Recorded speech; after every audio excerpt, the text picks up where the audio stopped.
And yes, Prime Minister Modi has arrived at the Double M Air Base. That's the Navy base in Goa, and we have Senior Editor Anubha Bhosle on the phone with us. Anubha, what is the latest? The Prime Minister has arrived? Yes, Megha. I'm aboard, of course, the INS Vikramaditya, where we are expecting the Prime Minister to touch base at about 10:45. When he lands at the INS Hansa Naval Base, where I believe he's already made a touchdown, it's really a matter of minutes after that. The Prime Minister would go through what is a ceremonial guard of honor. The Chief of Naval Staff would then be doing a quick briefing. The Prime Minister would actually move in for what will be a security briefing, outlining for him what he is expected to see in the next 2 to 3 hours once he comes on board the INS Vikramaditya. The Prime Minister will then be brought on to the INS Vikramaditya, where the next 2 to 3 hours are completely chalked out. Megha, it's a very crucial visit for the Prime Minister. Of course, we've been outlining and underlining how this is his first visit to a military installation, a security installation. I've really been privy to a complete tour, in a sense, of the INS Vikramaditya in all its glory, in all its might. As we know, this was way back an abandoned Russian aircraft, and it has had a really long journey. And today it's a very proud moment for the Indian Navy, and of course also a moment of pride, in a sense, because the Prime Minister in his first security outing has chosen not just the Navy but also the INS Vikramaditya. The next 2 to 3 hours are going to hold a whole host of air power demonstrations, Megha. But prime among them, and one that you and the viewers who will see perhaps the most awe-inspiring, in a sense, would be the MiG-29K.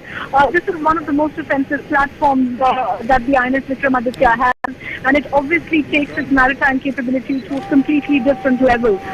Over the last 10 to 12 hours, we've been given a complete briefing as to how difficult it is for the MiG-29 with all its might to touch down an aircraft carrier which is on sea, which, remember, is not stable because the sea remains choppy, etc.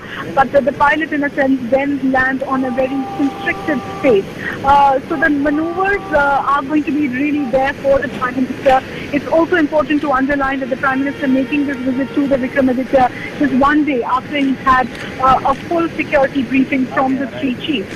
The three chiefs have given him a full overview security briefing, have also outlined for him the short-term, the mid-term and the long-term challenges. So nevertheless, it's an extremely exciting day, not just for the Navy but also for the crew members, also for the media members who managed to be on board, because just the sights are so spectacular. I know we can't bring the visuals to you right away, but currently I'm standing on board the INS Vikramaditya on one of its top decks, and I can see another aircraft carrier, the INS Virat, actually pass by. Right, and we can actually see visuals of Narendra Modi arriving there. There is the guard of honor that we had been talking about. This is really a proud moment for the members of the Navy right now. And there is also talk of a lot of expectation from the new government and the new Prime Minister.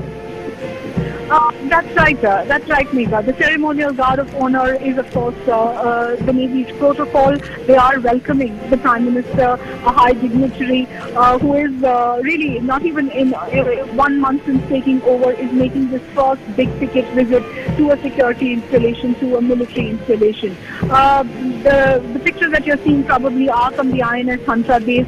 We were there yesterday giving a full briefing. Remember, there is a shore test facility there, which is exactly the same facility that is currently there on the INS Vikramaditya, but it, in a sense, is a training facility. The pilots actually undergo that training there. If I'm right, this is actually the first ceremonial welcome, the first guard of honor that the Prime Minister is getting, because this is, in a sense, the first official military function that the Prime Minister is undertaking. Yes. It's also a little bit of an irony. Remember, this particular aircraft deal was actually signed in the NDA, and now 14 years later it has been inducted. It is going to be dedicated to the nation, and Prime Minister Narendra Modi is going to be here to oversee that particular function. That is correct. We are in fact getting visuals from the Double M Air Base, where now I think the Prime Minister is going to be taken in for a briefing, after which we will see him set sail on the INS Vikramaditya. We were talking about, Anubha, the fact that what an edge the defense forces will get with the entry of this large vessel? You're right, Megha. The INS Vikramaditya obviously takes the maritime capabilities of the Indian Navy to a completely different level. Remember, this particular aircraft carrier, I beg your pardon, has a long checkered journey of its own. It was an abandoned Russian ship, and now the Navy considers it really to be a game changer of sorts as far as the entire Asian maritime capability is concerned. Its weapon systems are completely on board, and I think I also must underline that this is the first time actually that the operational capabilities of the INS Vikramaditya are going to be seen in public in that sense.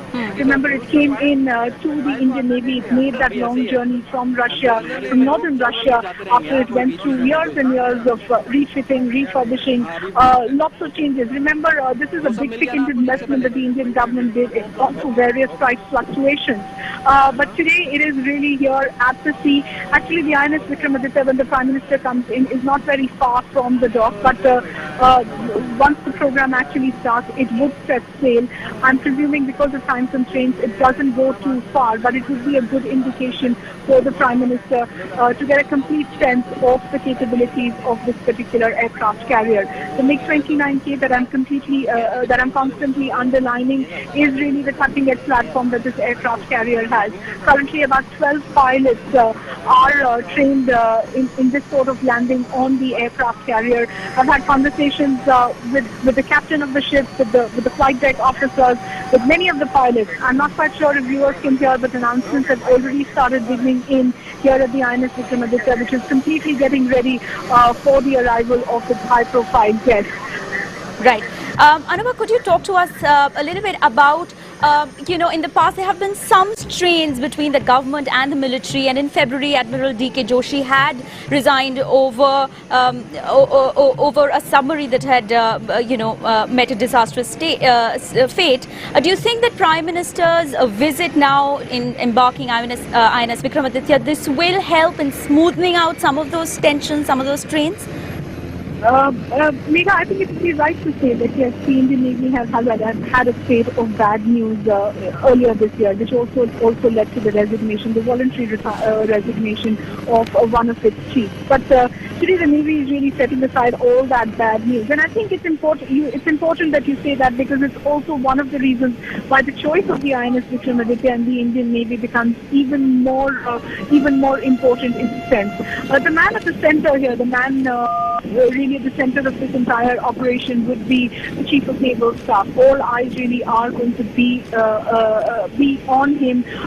He is going to be here to welcome the Prime Minister. He was already there at the naval base when the Prime Minister touched down in Goa.